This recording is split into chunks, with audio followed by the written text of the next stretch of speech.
Հորիզոնի տաղավարում է քաղաքագետ Հրանտ Մելիք Շահնազարյանը, շնորհակալություն Հրանտ։ Ես կարծում եմ այդպիսի մի ֆիգուրա չէ, որ պիտի ասածներին ուշադրություն դարձնենք, եթե խոսքը չգնար խաղաղության պլատֆորմի մասին, որովհետև խաղաղություն բառը կա այստեղ։ Ինչ են ներկայացնում այդ այսպես կոչված պլատֆորմը եւ արդյոք Ադրբեջանին հաջողվել է դա ինչ-որ ձևով խաղացնել։ Գիտեք, բավական մեծ ժամանակ է ծախսել Ադրբեջանի պետական քարոզչությունը եւ ռեսուրսներ այդ պլատֆորմը քաղաքական գործոն դարձնելու համար եւ հատկապես միջազգային տարբեր շրջանակներում իրավապաշտպան կազմակերպությունների եւ այլ շրջանում իրեն հայտնի դարձնելու համար եւ այսօր ըստ էության մենք տեսնում ենք, որ բոլոր այդ ծախսված ջանքերը ապարդյուն են անցել եւ ըստ էության այն մարդիկ, ովքեր պետք է որ լեգալիզացնեին այսպես կոչված խաղաղության պլատֆորմը, հանդես են գալիս ճիշտ հակառակ դիրքորոշմամբ, որը իհարկե Ադրբեջանի համար կորուստ է կարծում եմ։ Բայց մեծ հաշվով չէ իսկապես համաձայն եմ ձեզ հետ, չի ասի թե ինչ-որ լուրջ բացահայտումներ են արել, կարծում եմ որ քիչ թե շատ տրամաբանող ցանկացած անձնավորություն հասկանում է որ դա նախաձեռնել եւ կյանքի է կոչվել Ադրբեջանի հատուկ ծառայությունների կողմից եւ այն ինչ որ արհեստականորեն փչվում է բնականաբար նման ավարտ պետք է ունենար։ Այդ պլատֆորմի պայմաններից մեկն այն է, որ դու ընդունես Ադրբեջանի այսպես ասած տարածքային ամբողջականությունը, ճիշտ եմ հասկանում։ Այո, երբ որ կարդում էինք տեքստը, որը ստորագրում էին Հայաստանից գնացած այդ անհատները, այնտեղ իսկապես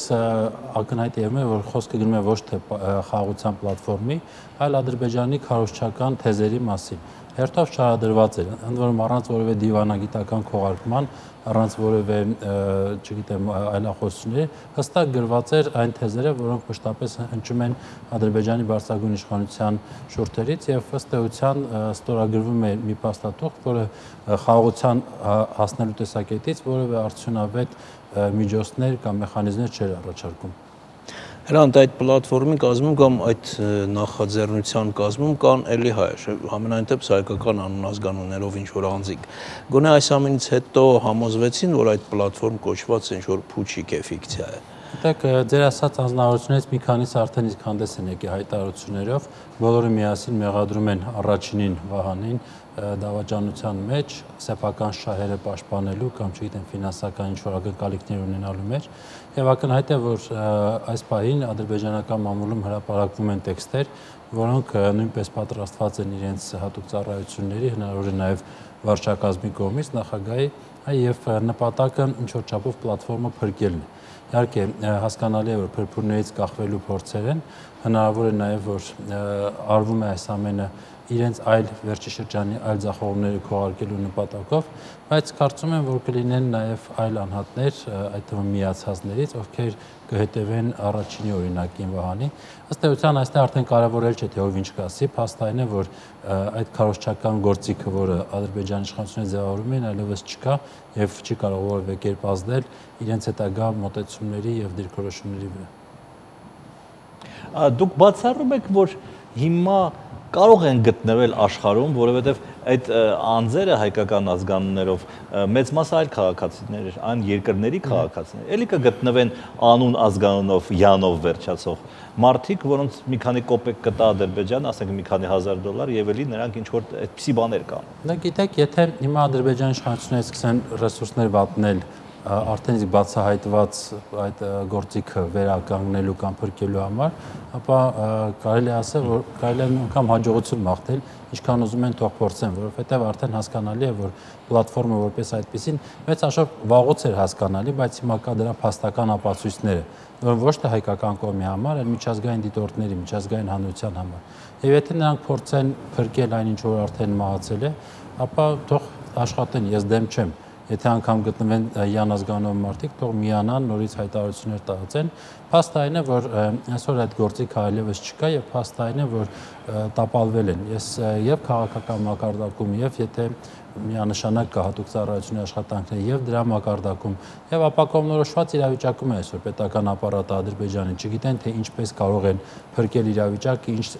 ինչպես ներկայացնել դա նախ իրենց հանրությանը, հետո միջազգային հանրությանը եւ երրորդը հայկական կողմին։ Դրա համար եթե շարունակել, ես միայն կողջունեմ, կուրախանամ, բավական զվարճալի կլինի հետևել այդ գործընթացին, վստահեցնում եմ։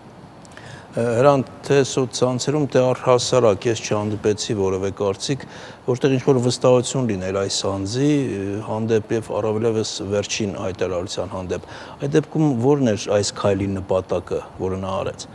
Գիտեք, դժվար է ասել, թե կոնկրետ ինչ նպատակ է հետապնդել, հնարավոր է որոշակի կոնֆլիկտ էր հասունացել իր եւ ադրբեջանցի ուղղորդողների միջև, հնարավոր է այլ խնդիրներ կան, որոնց մասին դեռևս չի հրապարակվում։ Ամենայն դեպս փաստային է, որ Երևանը փորձել է ինչ-որ չափով շահել հայկական կողմի վստահությունը կամ գոնե թե ցույց է տալիս, որ պատրաստ է հետագա համագործակցության։ Բայց այն, որ վստահություն նման անձի հանդեպ չի կարող լինել, դա շատ բնական է, կարծում եմ։ Առաջ անգամ դավաճանողը երկրորդ անգամ դավաճանեց ըստ էության եւ բնականաբար արդեն հասկանալի է այդ մարդու էությունը եւ ինչերի է ընդունակ նա։ Ես անկեղծ ասած նաեւ հավատում եմ, որ այստեղ զուտ իր անձնական շահն է, բնականաբար հայտնվելով օտարության մեջ, միայնակ եւ այն էլ հետապնդվող արդեն Ադրբեջանի հատուկ ծառայությունների կողմից բնականաբար փորձելու է ինչ-որ փրկության միջոցներ գտել, ինչու՞ չէ նաև որպես տարբերակ դիտարկի Հայաստան վերադառնալու հնարավորությունը։ Հիմա նա ոչ Ադրբեջանում է, ոչ Հայաստանում, որևէ այլ երրորդ երկրում եւ ինչ հիմունքներով, ինչ-որ քաղաքական ապաստան։ Գիտեք, այսօր բավական հետաքրքիր նոր նյութեր հրապարակվեցին, նույն Վահան Մարտիրոսյանի կողմից կար գրառությունը ադրբեջանական լրատվական կայքերից մեկի ղեկավարի Ֆաթուլաևի հետ, որից պարզ է դառնում, որ Ուկրաինայում Ադրբեջանի դեսպանը օգնել է նրան դիվանագիտական գործերում, անձնագիր, վիզաների խնդիր եւ այլն։ Կարծում եմ, որ գտնվում է այդ երկրի տարածքում հենց այդ Ադրբեջանի պաշտոնյաների կողմից տրամադրված փաստաթղթերի շնորհիվ։ Իհարկե վստահ եմ, որ այս պայծ դրանք արդեն զորացված կլինեն, բայց կարծում եմ, որ կոնկրետ Վահանի պարագայում դա իր ամենամեծ խնդիրը չէ, նա շատ ավելի լուրջ խնդիրներ ունի այսօր։ Որքան գիտեմ, Հրանտ նա դիմել է ձեզ, հա, այս իր ուղերձով նաև ձեզ է դիմել, ինչ նպատակով, ինչ էր ուզում ձեզ ասել հատկապես։ Գիտեք, որքանով ես հասկացա, նա փորձում էր հայ ակտիվ գործիչներին, սոցիալական ցանցօգտատերերի միջոցով հնարավորինս պոպուլարիզացնել կամ հնարավոր է նաև ինչ-որ չափով աջակցություն ստանալ։ Բայց դա այն անհատն է, ում վստահել չի կարելի եւ բնականաբար նրա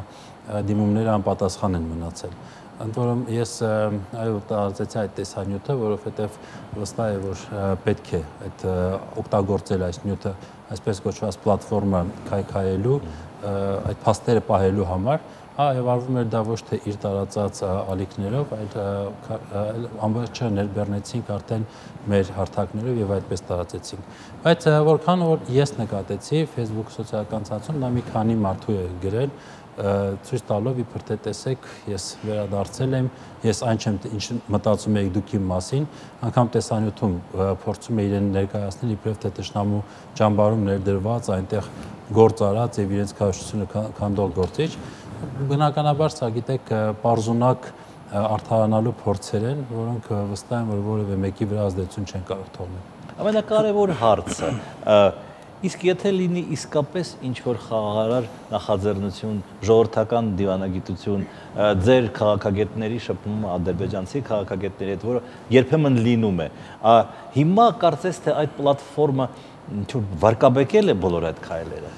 Ես կասեմ, որ մինչ այդ պլատֆորմը նման փորձերը վարկաբեկել են շատ այլ ծրագրեր, հիմնականում դրամաշնորհային ծրագրեր, որոնց շրջանակներում թե հայկական կողմից, թե ադրբեջանական կողմից մարդիկ ասում էին այն, ինչի համար կարելի է գումար վաստակել։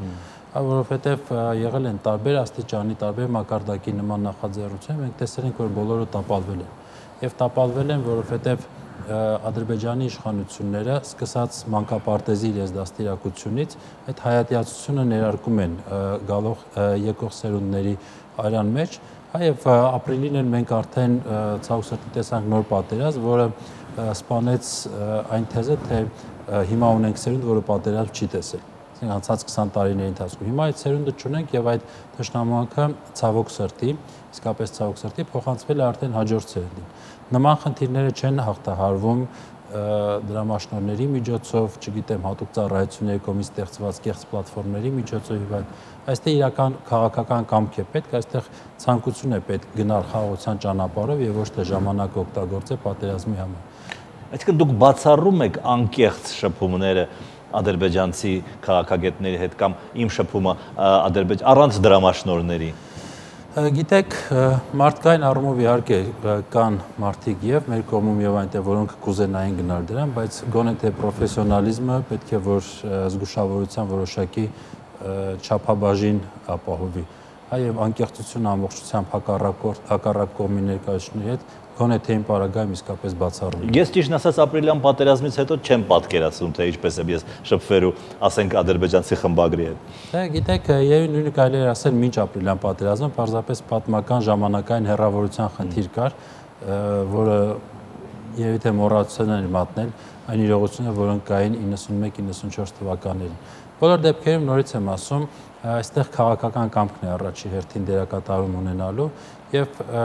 գիտակցությունը, որ հակամարտությամբ այնուամենայնիվ վերջնական լուծման հնարավոր չէ հասնել, որը ցավոք սրտի դեռ չկա։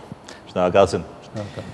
Քաղաքագետ Հրանտ Մելիք Շահնազարյան ժամը 23-ին հեռանկարի հյուրն էր լինելու մարդկային զարգացման միջազգային կենտրոնի նախագահ Թևան Պողոսյանը, որի հետ մենք կխոսենք Հայաստանի պետական ապարատի, պետական ծախսերի օպտիմալացման մասին։ Իսկ այս թողարկումը կշարունակի Արտակը։